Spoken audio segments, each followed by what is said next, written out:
Halo, selamat malam semuanya teman-teman. Sambil nunggu Bro Denny sama Bro Arlen join nih. Untuk malam ini kita mau discuss, sharing-sharing tentang sistem manajemen mutu. Yang apa sih sistem manajemen mutu itu? Nanti kita akan sharing sama uh, Bro Denny dan Bro Arlen. Untuk waktunya nanti jam 8 ya janjiannya. Semoga malam ini lancar, koneksi internetnya lancar, dan diskusinya kita bakalan seru pastinya. Untuk Kaizen Indo sendiri memang kita mencoba buat selalu sharing-sharing setiap bulannya. Kita agendakan rutin dengan uh, teman-teman yang memang berkompeten di bidangnya masing-masing ya. Mungkin akan dapat insight-insight yang menarik tentunya. Untuk Bro Arlen sudah join.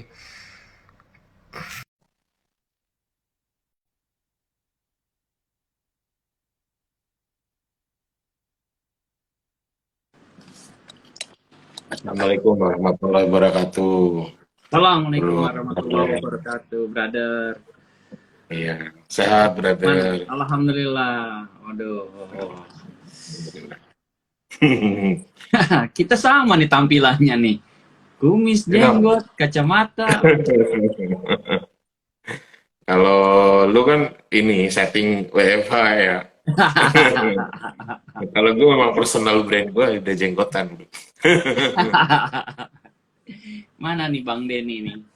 Oke, Bang teman-teman. Denny udah tanggal follow up tadi. Nah ini udah join.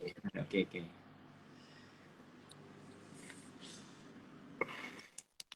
Sambil nyapa teman-teman yang udah ada Tiara, ada Enap, Malam semua.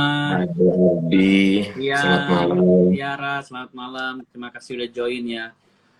Hari ini Kaizen Indo coba membahas nih apa sih kita sering denger nih ya, sering denger perusahaan lo udah ISO belum? Apa namanya?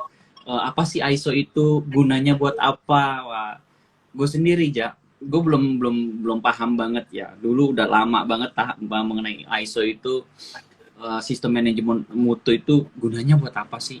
Artinya kalau udah perusahaan udah punya sistem manajemen mutu berarti udah bagus.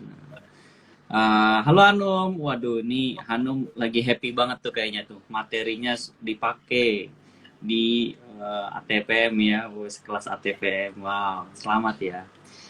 Oke, Bang Denny sudah bisa join kah? Sudah request join Oke, sambil nunggu nah koneksi.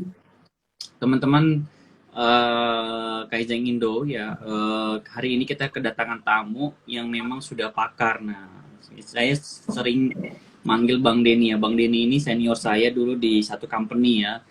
eh Dia pendiri Spirit Building Team, atau kalau mau dibilang agen perubahannya. Dia yang memulai loh. Nah, ini Iya, saya banyak Pak. belajar. Oke, Bang Denny mana Bang Denny?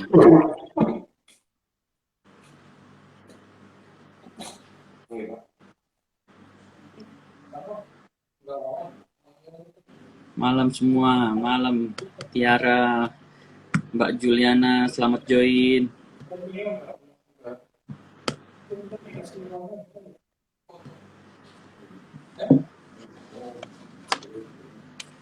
Ayo Bang Denny, join.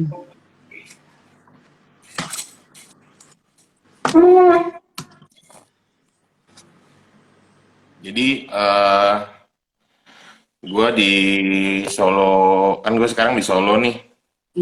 Itu Wih, gue satu mes sama Pak Petrus. Pak Petrus itu wah, yang kenalin Kaizen ke gue. Jadi kita sering karena satu satu atap Ini sama Pak suara udah Petrus itu. kedengaran belum nih? ah Bang Oh, udah. Denny, selamat bergabung. Mantap. Halo, Sudah. halo. Oke. Malam. Oke. Malam, Bang Denny. Selamat malam, teman-teman semuanya. Senang nih Sorry. kita kedatangan tamu senior yang nih teman-teman semua biar tahu ya, nih Bang Denny ini panutan saya dulu kita satu company dan dia yang mendirikan spirit building team.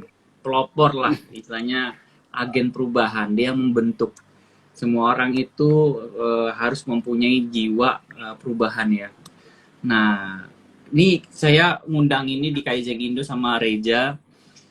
Kita mau membahas sistem manajemen mutu. Nah, kita sering lihat nih Bang Denny, kok sering sharing sistem manajemen mutu.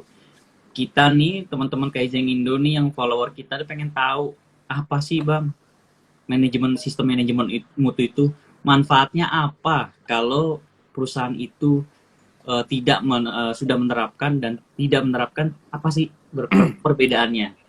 Nah, Bro Reza, mau mulai? Sebelum masuk ke Bang Denny, silakan. Oke, Thank you. selamat malam semuanya. Assalamualaikum warahmatullahi wabarakatuh. Semoga kita semua dalam Waalaikumsalam kondisi yang warahmatullahi sehat. wabarakatuh. Semoga kita kondisi sehat semuanya. Tentunya untuk malam ini kita sharing-sharing. Terima kasih yang sudah join, teman-teman. Ada Tiara, Hanum, Juliana, Suherman. Terima kasih. Yang jelas pertama saya ingin mengenalkan dulu apa Kaizen Indo itu dulu ya.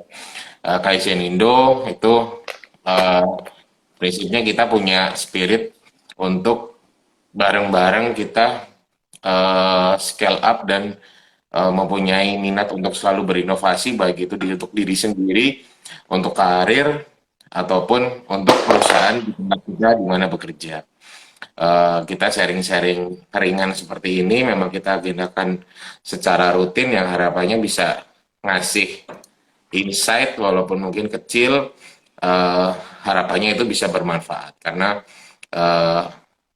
jargon yang sering kita dengar sharing is caring ya, bener ya bro ya. Nah, Betul. untuk Kaizen kita biasa panggil Bro dan Sis. Jadi untuk malam ini sudah ada Bro Arlen tentunya dari sama-sama dari Kaizen Indo yang juga ditemani untuk malam ini kita kedatangan tamu kehormatan dari Bro Denny. Saya kalau WA biasanya pakai Denisan.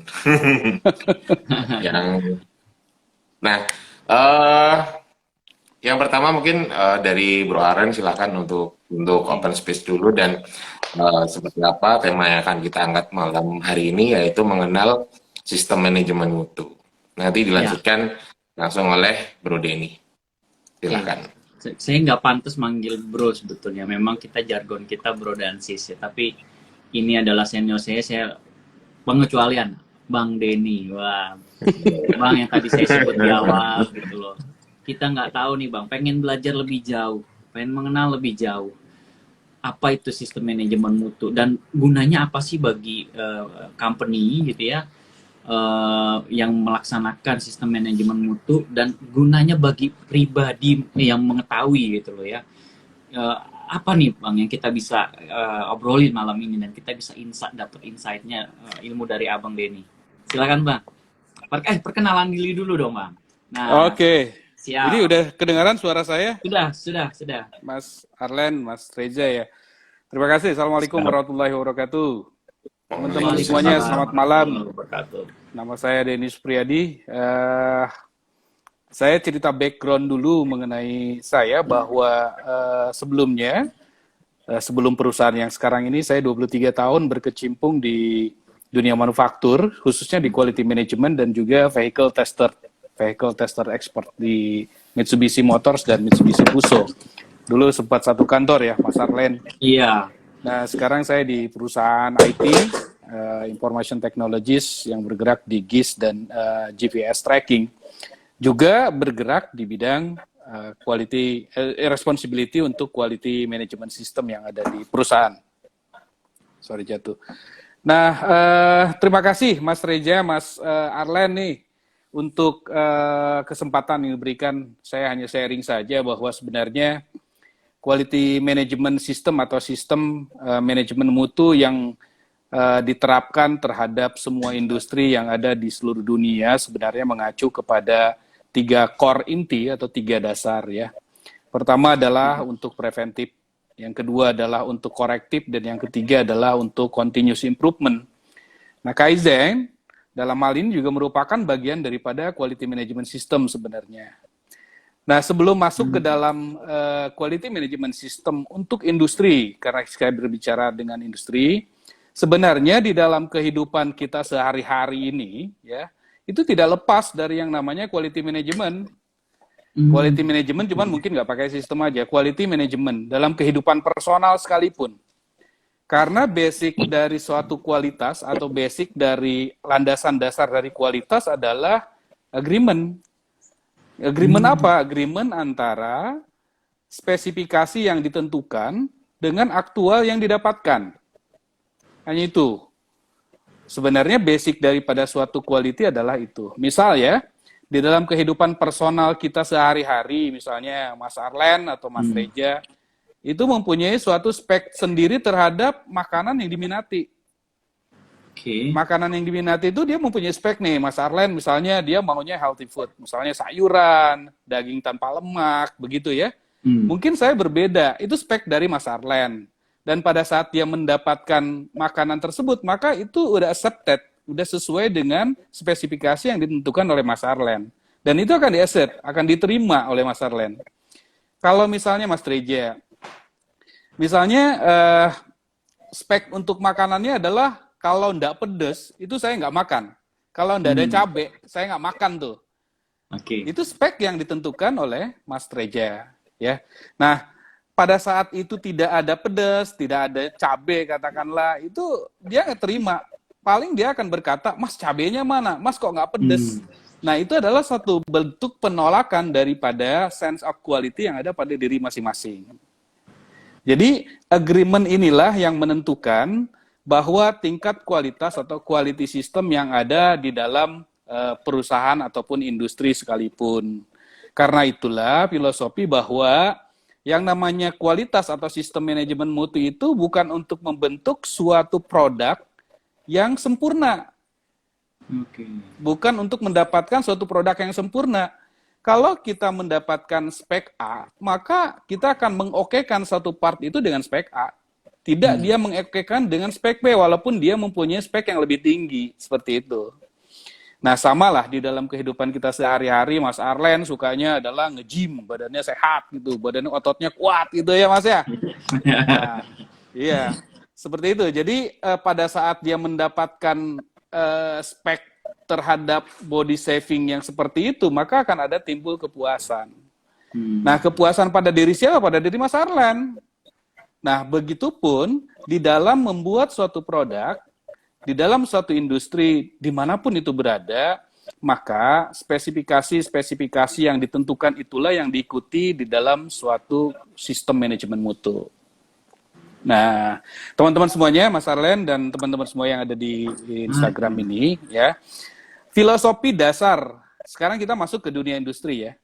Kalau misalnya di dalam personal sense of quality personal ya, secara masing-masing itu berbeda-beda. Si A boleh menentukan keinginannya A, speknya B, speknya C, speknya C. Tapi begitu masuk ke dunia industri, maka spek itu harus uniform, tidak boleh berbeda-beda. Sehingga align dengan keinginan ataupun ekspektasi dari perusahaan yang dimana kita bekerja.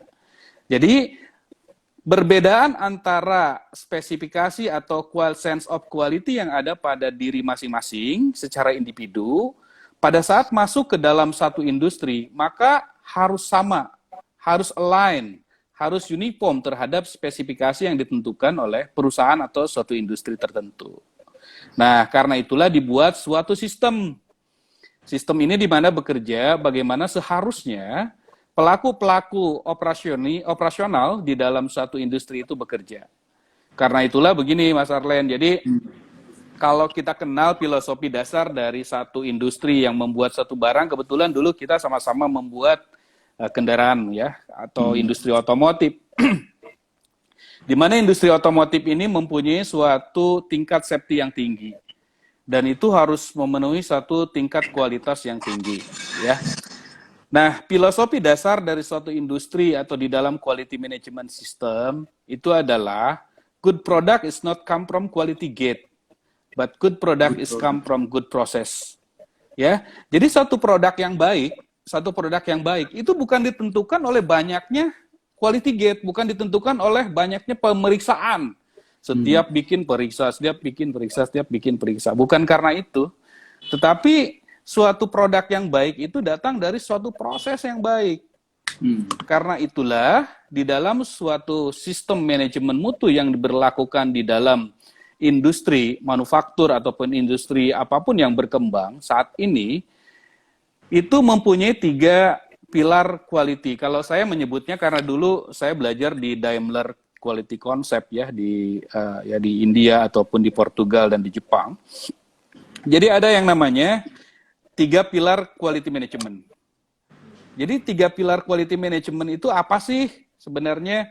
Pertama adalah produk, tentu ya. Yang kedua adalah proses. Yang ketiga adalah people. Nah, 3 pilar inilah yang mendukung terjadinya atau output yang baik dari suatu produk yang dihasilkan. Tujuannya untuk apa sih suatu produk? Tentunya produk yang berkualitas tinggi. Jadi membuat suatu produk, misalnya kita membuat truk atau membuat suatu makanan lah. Tentunya pasti mempunyai spesifikasi tertentu. Bentuknya harus begini ya, rasanya harus agak asin gitu ya. Nah, itulah yang melaksanakan suatu produk yang berkualitas tinggi. Nah, produk yang berkualitas tinggi itu akan datang, akan terlahir dari suatu proses yang baik.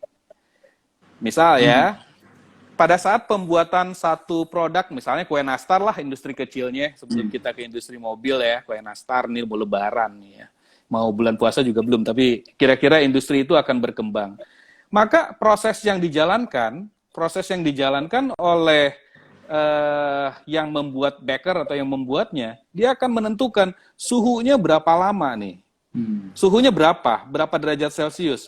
Kemudian masa memanggangnya itu berapa lama. Adonannya itu terdiri dari berapa butir telur, berapa banyak terigu, berapa banyak satu proses atau penggaraman ataupun mengaduknya berapa lama.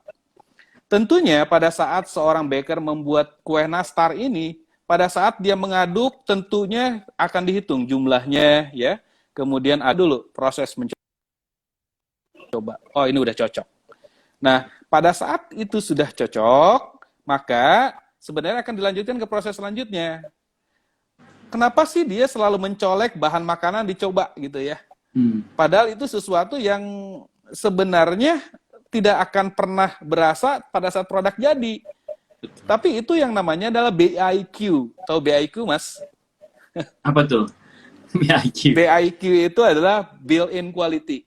Oh. Jadi built-in quality itu gini, industri quality ini tidak hanya dilakukan di industri seperti itu, tapi juga di pekerjaan Mas Arlen nih misalnya sebagai delivery center ataupun logistik management ya. Atau pembuat laporan lah dalam simpelnya. Jadi built-in quality itu bekerja pada saat dia melakukan satu proses, kemudian dia memastikan bahwa proses itu berjalan dengan baik. Proses itu sudah sesuai dengan SOP. Proses itu sudah benar, tidak ada mistake, tidak ada kesalahan. Nah, bayangkan kalau BIQ ini tidak jalan, misalnya tadi mencicipi adonan dengan dicoel gitu ya, tidak dijalankan oleh seseorang, maka akan diproses selanjutnya dan ujung-ujungnya nastar yang udah jadi loh, kok ini rasanya beda gitu loh. Kenapa nih? Oh, adonannya nih nggak tadi dicobain gitu. Coba adonannya dicobain. Maka itu tidak akan terjadi produk-produk reject seperti itu. Artinya produk yang tidak sesuai ekspektasi yang kita inginkan. Seperti itu. Nah, BIQ ini ada di masing-masing, Mas. Jadi tadi ya, adonan misalnya. Kemudian memanggang. Itu juga ada BIQ-nya. Dia akan tahu parameter settingnya apa. Kemudian di ujung itu nanti produk jadi, sudah diselesai, dipanggang, dicobain. Satu pieces dimakan, oh oke, atau enggak. Seperti itu. Jadi, yang namanya built-in quality penting sekali di dalam suatu proses quality management, di mana seseorang melakukan pemasangan atau melakukan suatu proses yang dia lakukan sendiri, proses pemeriksaannya, make sure bahwa produk itu atau proses itu sudah sesuai dengan standar yang diinginkan. Oke. Nah, itulah PIQ seperti itu, Mas. Kemudian, ini lanjut atau ada sela dulu diskusi nih? Boleh, Bang, mau tanya nih. Tadi kan great product come from good process ya, sebetulnya good product datangnya dari good process. Jadi yang Abang maksud itu mungkin teman-teman juga harus paham ya, mungkin ketika satu proses yang panjang gitu kan, mungkin ada masing-masing station ya, pos ya kan, kayak tadi ya, dari mulai adonan awal, habis adonan awal selesai mau lanjut ke proses berikutnya harus ada semacam quality control dulu ya Pak, ya Bang ya. Betul. Ya, jadi sehingga di ujungnya pada final produknya Bang, nanti langsung ada testernya lagi. Jadi benar nggak sih proses itu dijalankan dengan baik gitu ya. Namanya juga good process ya kan. Proses itu nggak boleh lewat proses 1, proses 2 itu masing-masing proses itu ada semacam quality controlnya ya.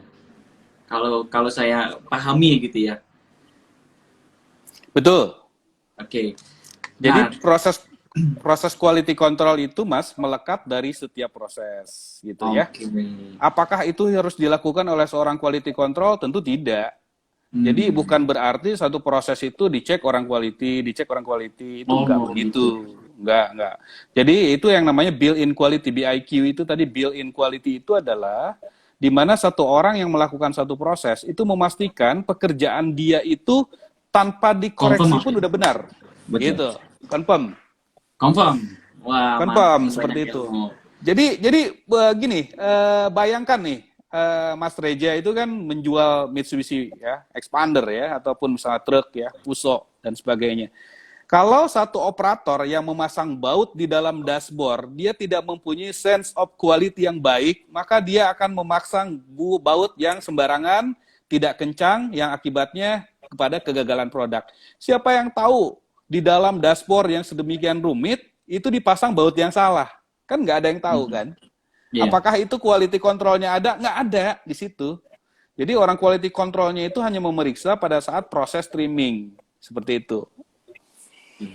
Jadi masing-masing station itu orangnya, people-nya ya yang harus punya build of quality-nya ya.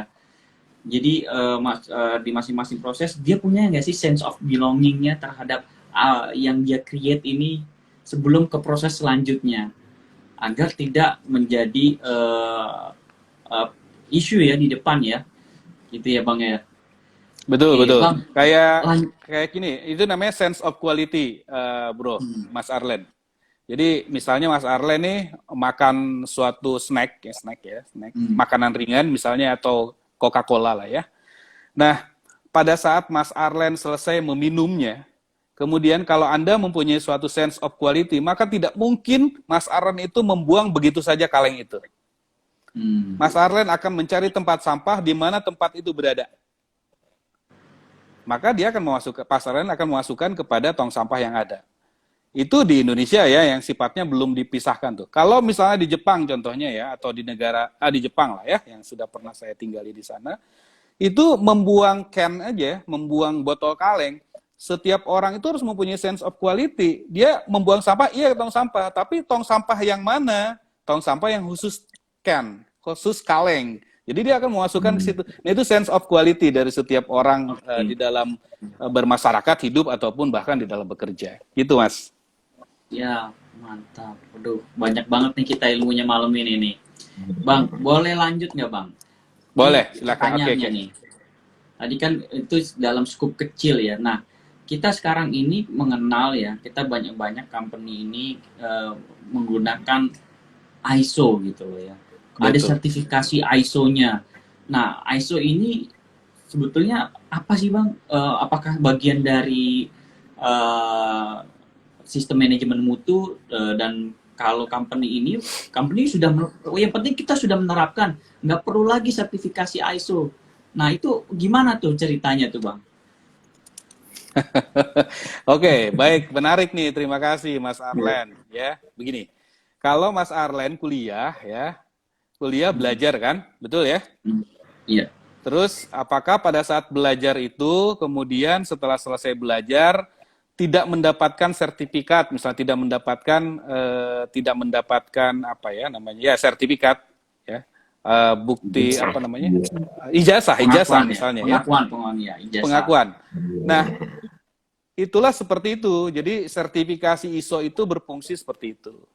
Pada saat kita sudah melaksanakan satu sistem manajemen mutu, misalnya ya sistem manajemen mutu di dalam satu industri, maka perlu ada recognize dari satu institusi atau satu badan yang namanya International Standard Organization, ya, yang menerapkan bahwa memang kita sudah direcognize, kita sudah ter-align dengan menggunakan quality management system yang memang mengikuti prosedur atau kaidah-kaidah secara internasional.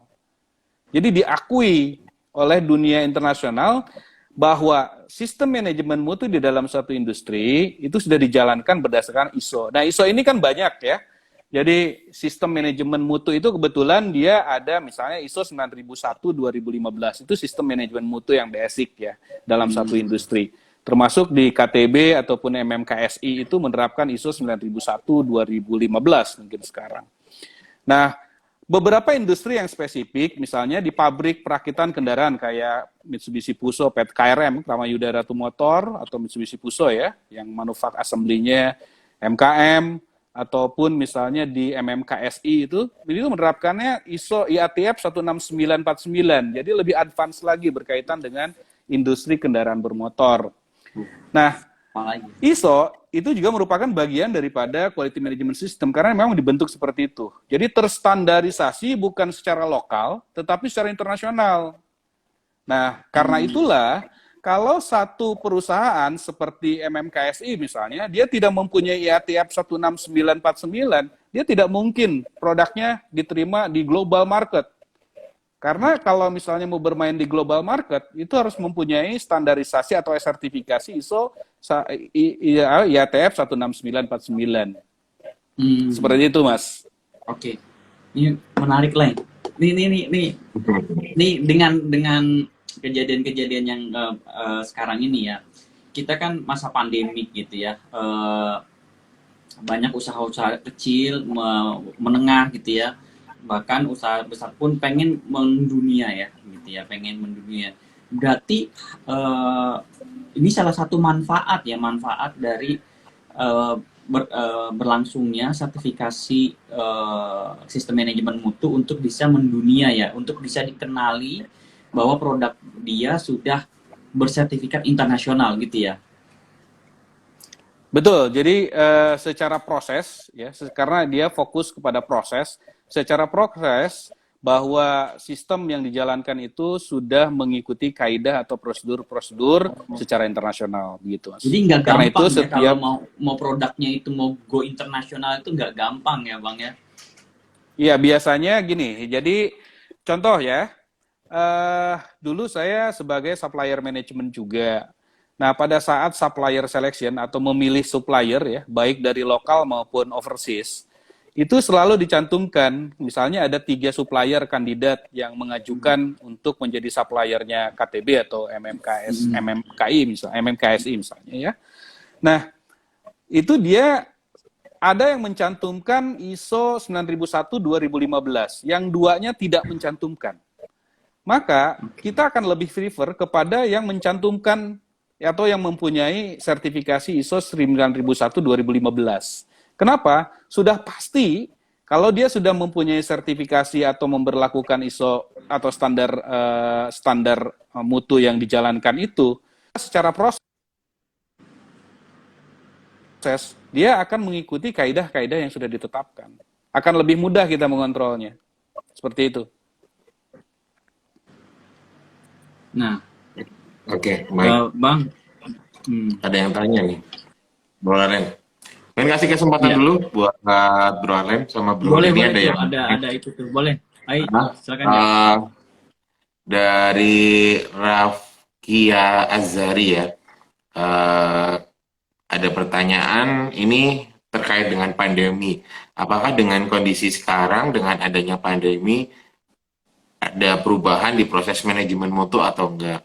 Contoh, saya bekerja di kafe dulu, hal yang rubah ketika mencicipi aroma kopi yang akan di-serve. Tapi dengan adanya pandemi, hal tersebut tidak diperkenankan lagi. Nah, mungkin bisa dibantu dijawab nih. Pandemi ini ngaruh nggak sih dengan proses manajemen mutu? Oke, terima kasih, menarik sekali. Sebenarnya begini, di dalam satu proses tidak ada proses yang dikurangin, tetapi di dalam ISO ataupun di dalam standarisasi manajemen kualitas itu selalu ada contingency plan.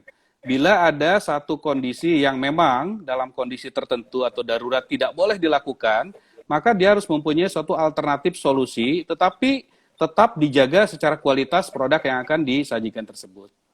Seperti itu. Misalnya proses dalam pembuatan kopi tadi tidak boleh di apa namanya, di smell ya, dites, misalnya dites seperti itu, karena berkaitan dengan prokes yang ada. Tapi secara proses dia harus memastikan bahwa bijinya itu betul, kemudian takarannya betul, sajian airnya, derajat Celciusnya betul. Maka dengan sampel-sampel yang ada itu sudah bisa mewakili bahwa kalau kita melakukan suatu proses itu dengan benar, maka hasilnya akan seperti yang sudah kita tentukan tanpa kita smell juga. Seperti itu. Oke. Lanjut ya. Ya, ada yang bertanya lagi, bagaimana memilih lembaga sertifikasi kualitas yang bagus? Mungkin ini juga awam buat saya ya.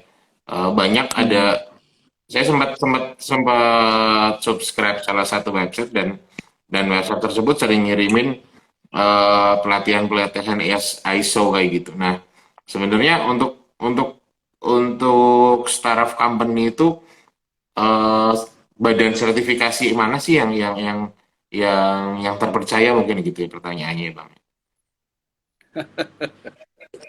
Ini pertanyaan yang sangat menarik, tapi tidak perlu saya jawab dan tidak perlu disebutkan di badan sertifikasinya.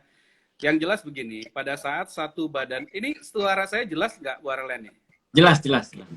Jelas ya, karena saya lepas handphone, saya cap dulu sebentar. Jadi begini, pada saat kita memilih satu badan sertifikasi untuk kita melakukan suatu, misalnya audit lah, certification yang didapatkan, itu setiap badan sertifikasi itu pasti sudah terkalibrasi dengan ISO. ISO-nya itu maksudnya sebagai kantor pusat yang ada di apa namanya, yang ada kantor pusat yang sudah ditentukan. Jadi setiap badan sertifikasi pasti mempunyai kapabilitas masing-masing, mempunyai kekuatan, mempunyai kelemahan, tetapi tidak bakalan keluar dari rule yang ditetapkan secara internasional. Jadi boleh saja menentukan misalnya TUV ataupun DQS ya. Nah, Reinhardt dan sebagainya itu pasti mempunyai suatu metode, cara dan sendiri, dan pastinya tidak akan keluar dari kaidah-kaidah yang ditentukan secara internasional. Seperti itu. Oke. Kalau saya ada pertanyaan dari pribadi nih, dari tadi dari penjelasan Bro Denny bahwa produk lalu proses dan people itu selalu ada built-in quality-nya. Nah, sedangkan untuk beberapa tahun ini kita kenal dengan istilah Scrum dan Agile ya. Mungkin di sekarang kan Bro Denny di software development ya atau di apa Bro Denny, maaf tadi nggak lupa Ya, saya. di IT, perusahaan IT. IT. Nah, sedangkan untuk proses Scrum dan Agile yang memang dijalankan di tren di perusahaan-perusahaan saat ini, apakah juga bisa tetap menjamin untuk manajemen mutunya itu berjalan dengan baik? Padahal karena untuk beberapa hal kita harus launching produk dulu, mendapatkan feedback dari customer, baru dilakukan improvement ulang kayak gitu. Dan itu berjalan secara terus-menerus seperti itu. Baik, terima kasih. Sebenarnya kaidah di dalam melakukan satu launching produk itu tidak boleh langsung kepada customer atau tidak boleh dulu launching ke produk. Jadi di dalam itu ada namanya ya, kalau di dalam satu produk manufacturing namanya CVDS ya, Commercial Vehicle Development Process, di mana tahapan quality gate di dalam suatu product development itu benar-benar harus mempunyai satu quality gate yang banyak. Nah, contoh yang tadi disampaikan, yang kaidah-kaidah pengetesan atau launching produk kemudian mendapatkan feedback dari teman, bukan di dalam launching produk. Launching produk itu harus sudah benar-benar firm, sudah terkonfirmasi bahwa customer requirement-nya ini sudah terpenuhi semuanya.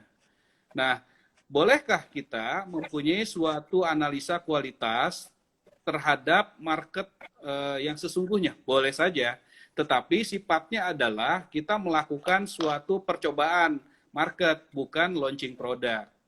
Contoh ya, kalau yang tadi disampaikan adalah berkaitan dengan software. Kalau berkaitan dengan kendaraan Mitsubishi Expander misalnya, karena dulu saya membidani engine maupun transmisi dari Expander, itu kita sampaikan dulu, kita coba dulu ke customer, kemudian kita feedback, tapi tidak launching produk. Kita membuat agreement dengan customer bahwa silahkan dievaluasi kendaraan ini, kemudian sebanyak-banyaknya kasih feedback kepada kami untuk perbaikan. Nah, itu adalah salah satu bentuk daripada quality gate yang dijalankan di dalam. Jadi, tidak boleh kita meluncing satu produk, kemudian kita menunggu feedback atau improvement setelah kita launching produk itu di customer. Itu akan membuat produk kita mempunyai brand image yang jelek, ataupun wah, dia waktu ini juga misalnya jelek nih. Jadi tidak boleh seperti itu mestinya. Kaidah-kaidah di dalam quality management system. Menarik. Bang, satu pertanyaan lagi nih Bang. Kita sudah satu pertanyaan. Nah, kan sekarang kan banyak sekali ya sistem-sistem partnership ya di dalam dunia bisnis ya. Ada reseller, ada dealership, ada partnership apapun itu namanya gitu ya. Nah, induknya misalkan sudah menerapkan sistem manajemen mutu ya, tetapi karena dia ada distributornya gitu ya. Nah, perlu nggak sih seorang distributor ataupun seorang dealer gitu ataupun seorang reseller harus mendapatkan mengenai knowledge mengenai sistem manajemen juga gitu, atau perlu nggak harus disertifikasi juga? Nah, itu gimana tuh Bang? Oke, terima kasih. Ini sebenarnya perlukah sertifikasi? Akan lebih baik disertifikasi ya. Tetapi kalau misalnya karena biaya sertifikasi itu mahal dan mungkin tidak setiap dari contoh ya dealer lah ya. Dealer itu mungkin tidak akan lolos tuh sertifikasi terhadap ISO 9001 dengan kondisi yang sekarang ya. Nah, jadi ada yang namanya quality alignment. Quality alignment itu adalah suatu link informasi atau suatu kebijakan kualitas yang ditetapkan oleh induk ya, kemudian diserahkan atau di-align kepada setiap cabang atau setiap dealer yang ada untuk melakukan itu. Nah, jadi proses-proses pada saat kita menyuruh atau merequest kepada cabang-cabang atau dealer-dealer melakukan quality alignment dengan cara apa? Audit. Jadi, apakah proses yang dilakukan sudah sesuai dengan ekspektasi ataupun alignment yang kita kirimkan atau guidance yang kita kirimkan kepada setiap dealer. Jadi hendaknya, itu kan kalau di dealer ya, Mas Arlen, istilahnya kalau di dalam Daimler Truck Asia, itu adalah quality feedback loop nomor 4. Jadi 0 km itu namanya. 0 ppm namanya ya, istilahnya 0 ppm. Apa itu 0 ppm? Di mana suatu tingkatan kualitas berada pada 0 km, maksudnya belum diserahkan kepada customer. Karena kalau sudah dipakai customer, dianggapnya itu adalah setelah 0 km. Ya, jadi market feedback. 0 km itu walaupun odometernya, bukan odometernya itu 1000 atau 0 ya, bukan. Tetapi 0 km ppm itu adalah suatu produk pada saat dia terjadi proses sales, pada saat dia proses jual beli, diserahkan kepada klien atau customer, maka sejak saat itulah 0 kilometernya dinyatakan oke atau enggak. Jadi quality alignment untuk setiap induk itu sangat penting dilakukan kepada setiap dealer atau setiap cabang. Contohnya apa? PDI prosedur lah misalnya Mas Arlen. Nah, PDI prosedur itu kan memastikan dealer mewakili MMKSI untuk melakukan pemeriksaan kendaraan, di mana kendaraan yang diserahkan pada konsumen harus dalam kondisi yang oke sesuai dengan spek yang kita tentukan. Apa bentuknya? Check sheet PDI, seperti itu. Kan di dealer ada PDI ya, Mas Reja ya? Ada, ya. Nah, itu adalah salah satu bentuk daripada quality alignment. Kalau itu tidak dilakukan, kita nggak tahu, dealer nggak tahu itu apakah mobil itu pernah accident atau misalnya bannya bocor dan sebagainya. Seperti itu. Itu namanya quality alignment, Mas. Oke. Oke, quality alignment nih. Menarik. Berarti bisa diterapkan ya, Mas. Misalkan saya kan misalkan punya usaha, saya sebagai pemegang brand gitu ya, misalnya pemegang brand pengen membuka sistem kerjasama semacam membuka cabang, tapi saya serahkan ke kita jual semacam jual produknya ya dia ngambil brand kita aja, menjual produk kita aja, tapi disebut bukan kalau dealership sistem sistem ya membeli brand lah ya, membeli brand kita untuk dibuka cabangnya. Nah itu berarti semua knowledge kita harus serahkan, termasuk cara pembuatannya gitu ya. Cara misalkan saya punya usaha sosis gitu ya, sosis bakar gitu ya. Oh, sosis bakarnya harus berapa menit, caranya harus begini, caranya harus ini sebelum diserahkan ke konsumen. Sausnya takarannya berapa, mayonesnya berapa, kan begitu ya Bang ya. Jadi itu namanya disebut quality alignment gitu ya. Betul. Jadi standarisasi yang disebutkan oleh Apen itu adalah alignment, quality alignment dari sebagai pemilik merek kepada setiap yang menjual kendaraan ya. Dan tidak terpacu atau tidak hanya terbatas kepada produk, Mas Arlen, untuk quality alignment ini. Jadi quality alignment juga bisa bertindak atau mengacu pada after sales, misalnya mekanik, kemudian sales person ya, sales jasa ya. Ya, itu ke standarisasian itu perlu, jangan sampai setiap daerah atau setiap cabang yang kita punya di seluruh Indonesia mempunyai cara masing-masing yang tidak sesuai dengan apa yang kita. Wah, cukup menarik. Waduh. Menarik banget. Ini sebenarnya kalau kita meet up bareng ini kita bisa berjam-jam beneran nih. Mungkin izin bertanya Bro, ini lebih ke ringan ya. Sebenarnya adalah gimana sih membangun spirit untuk build in quality di people gitu kan. Karena ketika mengembangkan satu proses itu kan di masing-masing personnya kita akan ditentukan dengan SOP gitu kan ya.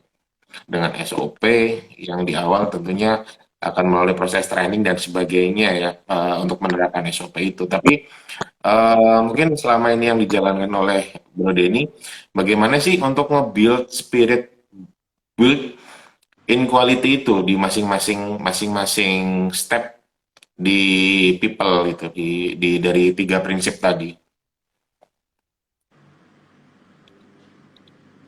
Silakan Bro Denny. Jaringannya kayaknya lagi kurang bagus nih. Hujan juga, Bang. Gimana membangun semangat di people-nya untuk menjadi punya spirit build in quality di people. Mengerti. Ini Mas Reja, waktu itu saya pernah menulis mengenai quality culture. Mungkin Mas Arlen juga pernah baca ya. Jadi quality culture itu atau budaya kualitas itu tidak setiap orang atau setiap organisasi. Namun quality culture itu bisa dibentuk di 2 hal ya. Satu, melalui personal approach, melalui pendekatan personal, pendekatan secara activity kemanusiaan ya, maksudnya hubungan antar manusia. Yang kedua adalah peraturan perusahaan. Jadi selama kita bekerja pada satu perusahaan atau kita mempunyai satu usaha, kita harus sepakat quality culture apa yang akan kita buat. Apa konsekuensinya kalau kita tidak melakukan itu. Nah, namun dalam membentuk quality ini akan dibentuk, quality culture ini akan lebih baik kalau misalnya secara personal approach atau secara hubungan antar sesama bentuk dulu. Kalau itu udah nggak bisa, maka peraturan perusahaan lah yang kan di dalam peraturan perusahaan tidak setiap orang atau tidak setiap indu bertindak seenaknya. Jadi dia harus mengikuti kepada kaidah-kaidah yang diterapkan atau kaidah-kaidah yang diinginkan oleh pemilik perusahaan seperti itu. Jadi dua itulah yang kita mendasari pembentukan daripada quality culture. Oke. Menarik. Jadi memang personal coach itu sangat penting ya untuk membangun spirit built-in quality itu ya. Betul. Jadi prinsipal di dalam built-in quality itu adalah pernah lihat kah? Kami tidak meneruskan barang NG kepada proses selanjutnya. Nah, itu proses. Sehingga jangan gini, Mas Arlen atau Mas Reja membuat laporan, kemudian laporannya itu memang ada yang tidak sesuai, udahlah nanti kena dicek juga sama pimpinan saya gitu, tuh nggak boleh tuh gitu. Padahal kita sudah tahu bahwa akan hal simple ya. Iya. Seperti itu. Itu bagian daripada built-in quality. Atau kadang-kadang kalau lagi kepepet kita nih, cobain dulu aja lah, nanti juga mudah-mudahan kelewat. Nah itu tuh sesuatu yang nggak sesuai quality culture gitu. Iya. Berarti memang lumayan kompleks juga ya, apalagi ketika ngomongin habit itu kan udah sangat kompleks ya. Berarti termasuk merubah habit juga kan pasti juga butuh proses yang sangat panjang ya di proses sistem manajemen mutu ini. Oke, mungkin ada yang mau nanya dari teman-teman, silahkan. Sebelum kita ini nih tutup nih. Bang, Tapi makasih loh Bang. Saya ini kita di Kaizen Indo ini lebih paham jadinya nih. Memang kan tadi salah satu Abang udah sebutkan manfaatnya adalah untuk tindakan preventif, korektif, dan untuk perbaikan ya. Nah ini memang sejalan inline banget dengan spirit dari Kaizen Indo ya untuk melakukan improvement. Dan tadi yang saya kena banget adalah quote-nya Bang Denny ini, good product berasal dari good process. Ya, memang ini lagi selalu mengharapkan ya di saat ini ya, bahkan kita udah tahu lah ya, orang maunya semuanya serba instan tanpa proses. Nah ini yang lagi booming nih, banyak sekali kasus-kasus ya, maunya cepet jadi ya. Nah ini nggak moto banget untuk jadi build in quality nih orang ini nih. Maunya kalau tanpa melewati proses-proses yang ada, maunya langsung instan nih orang-orang seperti ini nih. Nah itu tidak moto banget untuk sebagai agent of change ya, apa namanya, tidak menerapkan manajemen mutunya diri dia sendiri ya Bang ya. Bang, yes. Terakhir Bang, ada nggak satu kalimat ya penutup untuk kita pendengar di Kaizen Indo Talk ini dari Abang, pesannya apa sih Bang mengenai sistem manajemen mutu, baik terutama untuk diri pribadi Bang? Pesan singkat aja Bang. Oke. Terima kasih. Oke, singkat ya. Ya, satu kalimat, dua kalimat silakan Bang. Oke. Jadi sense of quality dibentuk dari diri. Dan itu bisa dibentuk oleh diri kita sendiri. Oke. Sense of quality itu datangnya dari diri sendiri dan dibentuk oleh diri sendiri. Nah, betul. Itu tuh. Nah, ini selalu saya bilang Bang sama Brother Reja nih, kualitas diri kita itu kita yang bentuk. Nah, ini bener nih omongannya Bang Denny nih. Ini bener nih. Ini harus kita cerna nih. Kena banget nih. kualitas kita tuh siapa yang bentuk selain diri kita sendiri. Kita mau kualitasnya seperti apa diri kita. Mantep Bang. Aduh. Ja, silakan Ja, tutup Ja, Iya. closing. Izin untuk waktu ini nanti boleh saya buatkan satu desain, nanti saya post untuk jadi postingnya Kaizen Indo, Bang Denny. Thank you. Yes. Oke, siap. Pertama terima kasih untuk Bro Denny. Sangat senior ya ternyata 20 hampir 23 tahun tadi ya di Mitsubishi. Saya yang baru 4 tahun di berkecimpung di dunia otomotif ini masih harus banyak belajar tentunya dari Bro Denny ini. Eh, saya akan rekap sedikit terkait dengan sistem manajemen mutu, yaitu ada beberapa poin yang pengen saya highlight ya untuk rekap malam hari ini, yang tentunya adalah salah satu spek yang bagus itu melalui proses yang bagus, dan spek bagus belum tentu juga akan bisa juga dibagus untuk spek yang lain. Lalu berikutnya adalah tentunya